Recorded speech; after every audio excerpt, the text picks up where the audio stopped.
हाँ तो स्टूडेंट्स, आज 10th क्लास का साइंस का चैप्टर करा रहा हूँ, कंट्रोल एंड कोऑर्डिनेशन, जो कि सीबीएसई हो या यूपी बोर्ड दोनों के लिए इंपॉर्टेंट है। तो दोनों ही बोर्ड के स्टूडेंट्स कर सकते हैं और आईसीएसई के हो वो भी कर सकते हैं, क्योंकि मैं एनसीईआरटी के बेसिक्स पर करवा रहा हूँ सर। तो कॉन्सेप्ट आपका सारा का सारा वहीं से आना है। ये बहुत इंपॉर्टेंट चैप्टर है, 5 से कम 7 मार्क्स तक खींच सकता है। तो कंट्रोल एंड कोऑर्डिनेशन जो है आपका, पहली बात तो 5 से 7 मार्क्स का फिक्स है, तो एक तो इसलिए करना ही करना है। और बहुत इजी चैप्टर है, अगर ध्यान से समझोगे, जो बोलते जा रहा हूँ बस सुनते जाना, समझते जाना। स्टार्ट करते हैं। पहला आपके अंदर है, पहला टॉपिक है आपका, what are control and coordination in animal. Animal के अंदर कंट्रोल एंड कोऑर्डिनेशन होता क्या है। एक एग्जांपल लो कि कोई भी हाइपोथेटिकल सिचुएशन होती है और उसमें लोगों का बीपी बढ़ जाता है नॉर्मली, या बेहोश हो जाना, ये सारे क्या सडन एक्शन है। मतलब कि जो भी इन्वायरमेंट के अंदर चेंज हो रहे हैं, आप उसको क्या कर रहे हो, रिएक्शन दे रहे हो। शुगर लेवल बढ़ जाना, आपने कोई भी चीज खाई उसका एनर्जी आ जाना, ये सारे आपके क्या है, बॉडी क्या करती है, हार्मोन रिलीज करती है। ये कंट्रोल एंड कोऑर्डिनेशन, चीजों को कंट्रोल करना और इन्वायरमेंट के साथ कोऑर्डिनेशन बैठाना। ठीक है, ये कंट्रोल एंड कोऑर्डिनेशन किसके थ्रू होता है, नेटवर्क होता है एक आपका ऑर्गेनाइज पूरी बॉडी के अंदर।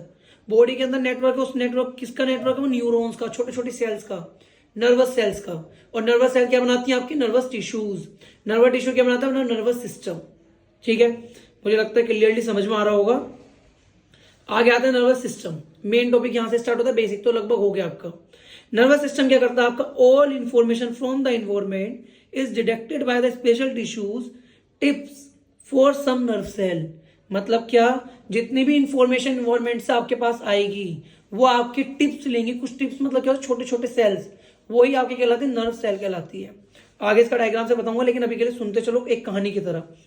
These tissues are usually located in our senses organ। Senses organ पर ही होते हैं मेनली। अगर आपके कोई कांटा चुभा तो कहाँ चुभा, आपकी स्किन पर, तो आपका सेंसर ऑर्गन क्या हुआ, स्किन। स्किन से आपके माइंड तक चीजें पहुंचेगी कि आपको कांटा चुभा, तो उसके आप क्या दोगे, रिएक्शन दोगे। तो सेंसर ऑर्गन आपके क्या होते हैं, such as inner ear, nose, tongue और लाइक आपकी स्किन। ओके, दो टाइप के ये आपके रेसिपिटर्स होते हैं, तो इन्हें पढ़ लेना। आगे डेंड्राइट जो होते हैं, मेनली डेंड्राइट्स क्या होते हैं, आपका एक न्यूरॉन होता है इस टाइप का कुछ, ये आपका न्यूरॉन का डायग्राम है। ये आपकी इंफॉर्मेशन को एक्वायर करता है। ये जो इसकी बॉडी है, ये टिप्स जो है, इन्हें बोलते हैं डेंड्राइट्स। इनका नाम है डेंड्राइट्स। डेंड्राइट क्या करते हैं, आपका इन्वायरमेंट से चीजों को एक्वायर करते हैं, इंफॉर्मेशन को लेते हैं। इंफॉर्मेशन को लेने के बाद वो क्या करेंगे, सीधा केमिकल को, जो भी आपके अंदर केमिकल रिलीज हुआ उसे सेल बॉडी के अंदर भेजेंगे। ये सेल बॉडी के अंदर जाएगा। सेल बॉडी के अंदर जाएगा तो ये चेंज होगा इलेक्ट्रिक इंपल्स में। एक चीज याद रखना, किस में चेंज होगा, इलेक्ट्रिक इंपल्स। इंपॉर्टेंट है ये, यही पेपर में क्वेश्चन पूछा जाएगा कि केमिकल और इलेक्ट्रिक इंपल्स को डिफाइन करो। तो पहले जो इन्वायरमेंट से आपके पास इंफॉर्मेशन आई वो किस फॉर्म में आई, केमिकल की फॉर्म में। फिर किसने एक्वायर्ड करी, डेंड्राइट ने। डेंड्राइट ने किसमें चेंज करा, इलेक्ट्रिक इंपल्स में। इलेक्ट्रिक इंपल्स के through set off the chemical reaction electric impulse. This electric impulse travel from the dendrite to a cell body. कहां जाते हैं इलेक्ट्रिक इंपल्स, सेल बॉडी के अंदर जाएंगे। सेल बॉडी के अंदर थ्रू फिर कहां जाएंगे, ऑक्सोन होता है, ये जो पूरी बॉडी जा रही है इसे बोलते हैं ऑक्सोन। अभी डायग्राम देखोगे और लास्ट में इसकी नर्व एंडिंग होती है। तो ये जो ऑक्सोन के थ्रू जाता है पूरा, और कहां तक जाता है, इसकी एंडिंग तक। तो it go to the its ending. At the end of the axon, axon के एंड पर the electric impulse set off. Electric impulse क्या हो जाएगा, सेट ऑफ हो जाएगा। रिलीज केमिकल्स, क्या करेगा, रिलीज केमिकल रिलीज करेगा। मतलब फिर से वही, पहले क्या था, केमिकल सिग्नल थे। केमिकल सिग्नल किस में गए, इलेक्ट्रिक इंपल्स में गए। इलेक्ट्रिक इंपल्स पूरे न्यूरॉन में घूमे। न्यूरॉन के बाद किस में चेंज हो गए, फिर से वो केमिकल में। फिर वो अगले डेंड्राइट्स के पास जाएंगे। ठीक है, दीज गैप क्रॉस, जो ये गैप है इनके बीच में, ये जो गैप होगा, दो न्यूरॉन के बीच में गैप होगा, इन्हें बोलते हैं तुम्हारा साइनेप्स। ठीक है, आगे nervous tissue is made up of the organise network nerve cell. Neuron, ये मैं बता दिया। Neuron is specialised for the conducting information via electric impulse. मतलब वही जो न्यूरॉन है तुम्हारा, किसके थ्रू मैसेज कन्वे करता है, इलेक्ट्रिक इंपल्स के थ्रू। अब आगे आते हैं, तुमने इसके पार्ट पढ़े। पहला पार्ट डेंड्राइट पढ़ा। डेंड्राइट क्या करता है, जो तुम्हारा इंफॉर्मेशन को एक्वायर्ड करता है। दूसरा पार्ट पढ़ा जिसके थ्रू ट्रेवल हो रहा है तुम्हारा इलेक्ट्रिक इंपल्स, ऑक्सोन सेल बॉडी, तो through which information travel from electric impulse. और लास्ट है तुम्हारा कन्वर्ट करना तुम्हारा केमिकल सिग्नल में अगेन। ठीक है, अब इसका डायग्राम अगर ध्यान से देखोगे तो ये है, ये आपका सेल बॉडी है। ये आपका न्यूक्लियस है पूरा सेंटर इसका, और ये पूरी सेल बॉडी है, डेंड्राइट्स है। डेंड्राइट्स आपका अक्वायर करेगा केमिकल सिग्नल को और किसमें कन्वर्ट कर देगा, इलेक्ट्रिक इंपल्स में। ये पूरा आपका ऑक्सीजन है, ऑक्सीजन के थ्रू ट्रेवल करेगा, और ये आपका नर्व एंडिंग है। ठीक है, आई होप कि आपको समझ में आया होगा ये वाला टॉपिक। अगला रिफ्लेक्स एक्शन। रिफ्लेक्स एक्शन क्या होता है, सडन एक्शन है। कोई भी अगर आपके कुछ भी चीज होगी, आप एकदम से क्या करोगे, सडन एक्शन करोगे इन्वायरमेंट के थ्रू, तो सडन एक्शन ही क्या कहलाता है, आपके रिफ्लेक्स एक्शन। पहले इसमें एक टर्म आ रही है स्टिमुली, ठीक है, इसे पढ़ लेना, it is a change in environment. जो भी कोई चेंज होगा इन्वायरमेंट में, इसे बोलते हैं रिफ्लेक्स आर्क। क्या होता है आपके पास न्यूरॉन होते हैं 3, sensor neuron, relay neuron, motor neuron. Sensor neuron आपकी बॉडी को सेंस करते हैं, मतलब जो भी आपके डिटेक्ट हुई इंफॉर्मेशन उसे सेंस करने का काम करेंगे, तो सेंसर न्यूरॉन। अब रिले न्यूरॉन क्या करता है, वो आपका स्पाइनल कोड से कनेक्टेड होता है। ये नेक्स्ट चैप्टर में पढ़ोगे स्पाइनल कोड क्या होती है, लेकिन अभी आगे यह टॉपिक होगा उसमें पढ़ेंगे। लेकिन अभी के लिए समझ लो कि रिले न्यूरॉन किससे कनेक्टेड है, स्पाइनल कोड से। सेंट्रल नर्व मतलब ब्रेन मान लो। मोटर न्यूरॉन क्या होती है, जो आपकी इंफॉर्मेशन लाकर देगी, वो मोटर न्यूरॉन है। अब बस ये स्टिमुली क्या होता है, ये चेंज है। जो भी इन्वायरमेंट के अंदर चेंज होगा उसे स्टिमुली बोलेंगे। रेसिपिटर कौन होते हैं, जो इस चेंज को डिटेक्ट करेंगे, वो रेसिपिटर्स होंगे। इफेक्टर क्या होते हैं, जो इस रिस्पॉन्स को रिस्पॉन्स करेंगे, वो इफेक्टर होंगे। और लास्ट में आपका रिस्पॉन्स होगा। समझ में आया। अब आगे देखते हैं इस डायग्राम को। ये चाय है, टी गर्म हो रही है, यहां से भाप निकली, बॉडी ने सेंसर करी। सेंस किसने करी, रेसिपिटर ने। तो आपकी स्किन क्या हो गई, रेसिपिटर। रेसिपिटर के थ्रू आपकी बॉडी के थ्रू रिले जो स्पाइनल कोड है वहां तक इंफॉर्मेशन पहुंचेगी, तो कौन पहुंचाएगा, सेंसर न्यूरॉन। सेंसर न्यूरॉन के थ्रू स्पाइनल कोड पर इंफॉर्मेशन पहुंच गई। इंफॉर्मेशन किसने ग्रैब करी, रिले न्यूरॉन ने। रिले न्यूरॉन क्या करेगा, मोटर न्यूरॉन को कमांड देगा और वो उस मसल तक जाएगा जो उसके लिए रिस्पॉन्सिबल है। फिर ये इफेक्टर अपना काम कर देगा, रिस्पॉन्स करेगा। समझ में आ गया होगा आपको। अगला नेक्स्ट टॉपिक, ह्यूमन ब्रेन। इसके ऊपर क्वेश्चन आता है, पहले समझ लेते हैं थोड़ा डायग्राम से। ह्यूमन ब्रेन के 3 पार्ट होते हैं। पहला आपका ह्यूमन ब्रेन के 3 पार्ट हैं। पहला आपका फोर ब्रेन है, दूसरा आपका मिड ब्रेन है जो सेंटर में होता है, तीसरा आपका हिंड ब्रेन है। फोर ब्रेन के भी 2 पार्ट्स हैं, 3 पार्ट्स, सेरिब्रम, हाइपोथैलेमस और थैलेमस। हिंड ब्रेन के भी आपके 3 पार्ट हैं, पोन्स, मेड्यूला और सेरिबेलियम। मिड ब्रेन का कोई भी पार्ट नहीं है, और एक स्पाइनल कोड जो कि इन सबको कनेक्टेड करके रखती है। थोड़ा सा इनके बारे में पढ़ते हैं, मेनली इसके ऊपर ज्यादा क्वेश्चन नहीं आता, जो आता है वो बता रहा हूँ। Spinal cord is made of the nervous system. ये तो बेसिक है, पढ़ लेना, रीडिंग कर लेना, एक बार आप करना तो स्क्रीनशॉट ले लो। मेनली आपके ब्रेन के 3 पार्ट्स होते हैं, fore brain, mid brain, hind brain. Fore brain के मैंने पार्ट बताया, cerebrum, thalamus, hypothalamus. Hind brain के पोन्स, मेड्यूला, सेरिब्रम। और जो भी आपके एक्शंस हैं जो कि आप कंट्रोल कर सकते हो, the actions which is control by the human beings is called voluntary action, like walking, eating. मैं लिख रहा हूं तो मेरे एक्शन मेरी इच्छा के अनुसार हो रहे हैं, वॉलेंट्री है। The action which is not control by the human being is called involuntary actions, like pump of the heart, आंखें झपकना, ठीक है, शुगर लेवल, ब्लड प्रेशर, ये सब। आगे आपके बॉडी के अंदर 2 नर्वस सिस्टम है। पहला नर्वस सिस्टम है सेंट्रल नर्वस सिस्टम, इंपोर्टेंट है टॉपिक्स। सेंट्रल नर्वस सिस्टम, दूसरा है पेरिफेरियल नर्वस सिस्टम।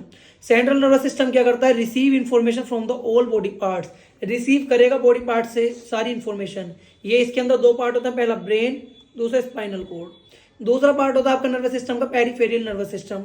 इसके अंदर 2 पार्ट होते हैं आपका कार्नियल नर्व और स्पाइनल नर्व, ये इंफॉर्मेशन पहुंचाने का काम करते हैं। आगे फोर ब्रेन जो आपका मेन थिंकिंग पार्ट है ब्रेन का, मतलब कि जितना भी सोचने का काम है सारा किसका है, फोर ब्रेन का है। फोर ब्रेन के अंदर सेरिब्रम जो होता है वो स्पेशल होता है हियरिंग, स्मेल और साइट, मतलब देखने के लिए। फोर ब्रेन के अंदर जो हाइपोथैलेमस है वो स्पेशलाइज होता है बॉडी टेम्परेचर और हंगर के लिए। ये क्वेश्चन आता है, हंगर के लिए कौन रिस्पॉन्सिबल है, हाइपोथैलेमस, और बॉडी टेम्परेचर के लिए भी हाइपोथैलेमस। आगे मेन काम है हिंड ब्रेन का, मेडुला। ये इनवॉलेंट्री एक्शन करता है जो कि आपके कंट्रोल में नहीं है, लाइक वोमिटिंग, ब्लड प्रेशर और सलाइवेशन, मतलब जो सलाइवा निकलता है आपके माउथ के अंदर, ठीक है। और अगर आपको पिकिंग पेंसिल, बाइसिकल राइड करना, जिसमें आप करते हो अपनी इच्छा से हो, लेकिन आपको मसल्स को टाइट करना पड़ता है, मसल्स आपके हाइट में नहीं होती, वो कंट्रोल है सेरिबेलियम के थ्रू, ठीक है। नेक्स्ट, ब्रेन के ऊपर प्रोटेक्ट कैसे होता है, ब्रेन प्रोटेक्ट कैसे होता है, इसके ऊपर क्वेश्चन आता है। ब्रेन क्या है, ब्रेन एक बैलून लाइक स्ट्रक्चर है जिसके अंदर थोड़ा लिक्विड भरा हुआ है और वो एक हड्डियों के ढांचे के अंदर रखा है। हड्डी को इंग्लिश में बोलते हैं बोन।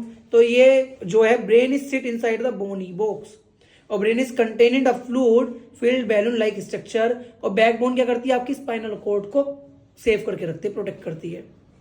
आगे, coordination in plant, human being के अंदर सारा कंप्लीट हो गया। अगर समझ में आया तो अच्छी बात है, नहीं आया तो वीडियो को रिपीट करके दोबारा देख लेना।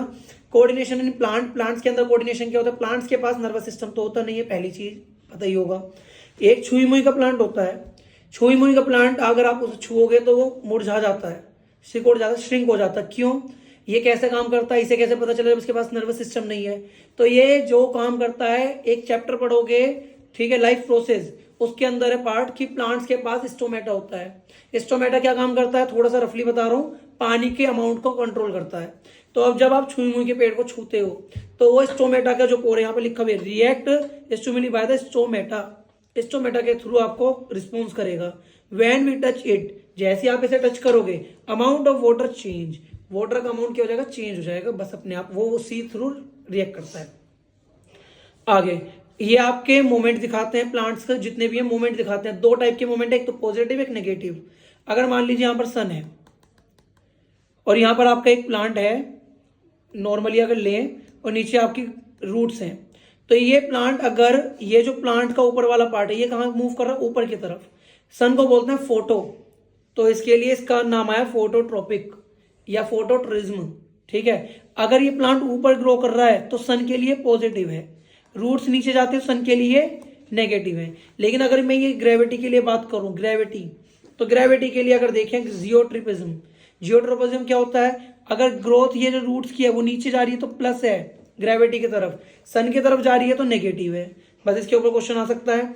मेनली आपके प्लांट्स के ऊपर हार्मोन्स आते हैं। हार्मोन्स क्या क्या होते हैं, चार तरह के आपके एनसीईआरटी के अंदर हार्मोन्स है। पहला ऑक्सिन, दूसरा आपका ग्रिबलेंस, तीसरा साइटोकिनेज और उसके बाद एब्सिसिक एसिड। जो आपका ऑक्सिन है वो ग्रोथ के लिए काम आता है, शूट की ग्रोथ के लिए। शूट मतलब क्या होता है, नई नई पत्तियां, उनकी ग्रोथ के लिए कौन काम आता है, ऑक्सिन। और उसके बाद ग्रिबलिन्स क्या काम करता है, ग्रिबलिन्स ऑक्सिन की हेल्प करता है, मतलब ये भी ग्रोथ हार्मोन है, लेकिन ये स्टीम की ग्रोथ बढ़ाता है। किसकी ग्रोथ, स्टीम की, ना कि शूट की। आगे, हार्मोन जो साइटोकिनीज है वो सेल डिवीजन को प्रमोट करता है, मतलब सेल डिवीजन करके उसकी ग्रोथ में मदद करता है। एक आपका है कि जो जैसे कि आपका पत्ता सूख गया वो टूट जाएगा, या आपका फल पक गया वो नीचे गिर जाता अपने आप, तो ये काम कौन करवाता है, एब्सिसिक एसिड। ये करता है ग्रोथ को रोकता है, तो स्टॉप द ग्रोथ। ठीक है, समझ में आ गया होगा। अब हार्मोन्स थोड़े से एनिमल्स के अंदर, लास्ट टॉपिक है, पढ़ लेते हैं। Hormones produce in a one part of the body, किसी भी पार्ट से रिलीज होगा, एक पार्ट से, और move to the another part of the achieve the desire efforts, और अनदर पार्ट तक जाएगा, हार्मोन रिलीज होकर, और डिजायर एफर्ट्स मतलब कि जो मुझे चाहिए उस चीज को अचीव करने में मदद करेगा। हार्मोन सेक्रेटेड इन अ प्रीशियस अमाउंट, प्रिसाइज अमाउंट मतलब एक फिक्स अमाउंट में हार्मोन रिलीज होता है, और ये कौन कंट्रोल करता है, कितना अमाउंट रिलीज होगा, फीडबैक मैकेनिज्म। जितनी जरूरत उतना हार्मोन, जितनी कम जरूरत उतना कम हार्मोन। ठीक है, इसके ऊपर क्वेश्चन क्या आते हैं। हार्मोन के नाम है, पहला नाम है एड्रेनालाइन। एड्रेनालाइन एक आपका हार्मोन है जो कि इमरजेंसी के टाइम पर काम आता है, ये लिखा है। जब भी आप किसी भी इमरजेंसी में हो तो कौन सा हार्मोन रिलीज होगा, एड्रेनालाइन। किस ग्लैंड से होगा, एड्रेनल, याद रखना। ये काम कैसे करता है, ये एक ऐसा अकेला हार्मोन है जो कि डायरेक्टली जाकर ब्लड में घुल जाता है, इसलिए पैनिक की सिचुएशन में इंसान का ब्लड प्रेशर हाई हो जाता है, हार्ट बीट बढ़ जाती है और ऑक्सीजन की सप्लाई बढ़ने लगती है। एक बार थोड़ा पढ़ो, it is secreted directly in the blood, directly किसके अंदर जाता है, ब्लड के अंदर, and go to the different part of the body, different parts पर जाता है बॉडी के। The heart beat faster, heart beat बढ़ जाती है, and result in the supply of the oxygen increase, और इंक्रीज हो जाती है ऑक्सीजन की सप्लाई। आगे, अगला जो है तुम्हारा आयोडीन। आयोडीन जरूरी होता है आपका थायराइड ग्लैंड के लिए। थायराइड ग्लैंड का करता क्या है, थायराइड ग्लैंड थायरोक्सिन हार्मोन को रिलीज करता है। थायरोक्सिन हार्मोन का काम क्या है, थायरोक्सिन हार्मोन कंट्रोल करता है तुम्हारा carbohydrate, protein, fat metabolism in the body, मतलब मेन पार्ट इसका है थायरोक्सिन का। थायरोक्सिन के लिए क्या जरूरी है, थायराइड ग्लैंड। थायराइड ग्लैंड किसके थ्रू काम करता है, आयोडीन, इसलिए नमक के अंदर आयोडीन मिलकर आता है नॉर्मली हमारे। इफ आयोडीन इज डिफाइंड, हमारी डाइट के अंदर कम हो जाए तो पोएट्री जो भी तुम्हारा वो है, बीमारी है, डिसीज है, उससे हम सफर करेंगे। ग्रोथ हार्मोन क्या होता है आपका, ग्रोथ हार्मोन सेक्रेटेड होता है पिट्यूटरी ग्लैंड के थ्रू। पैंक्रियाज कौन सा वो करती है, इंसुलिन, ये भी इंपॉर्टेंट है। पैंक्रियाज कौन सा हार्मोन रिलीज करती है, इंसुलिन। इंसुलिन क्या है, शुगर लेवल को बढ़ाता है। शुगर लेवल कैसे कंट्रोल होता है, अगर आपका शुगर लेवल बढ़ गया तो इंसुलिन जाएगी और पैंक्रियाज के अंदर से ज्यादा सेक्रेट होगी। कौन से मैकेनिज्म के थ्रू, फीडबैक मैकेनिज्म के थ्रू। मेल का जो टेस्टिस होते हैं, मेल के टेस्टिस सेक्रेट करते हैं टेस्टोस्टेरोन, ठीक है, मतलब कि स्पर्म बनाने का काम करते हैं मेनली। और ओवरी की भी आपका क्या करती है, ओवरी भी हार्मोन रिलीज करती है। आपका जो चेंजेस होते हैं बॉडी के अंदर एक एज के थ्रू होते हैं, 10 से 12 एज के थ्रू, उस एज को बोलते हैं प्यूबर्टी, ठीक है। आई होप आपको समझ में आया होगा, अच्छे से चैप्टर बिल्कुल डिटेल में समझा दिया मैंने। अगर नहीं समझ में आया तो थोड़ा सा वीडियो को रिवाइंड करो, फिर से 1-2 बार देखो, समझ में अच्छे से आएगा। और आई होप अच्छे से करके आना, पेपर को समझ कर करके आना, आगे के लिए बने रहना। Thank you.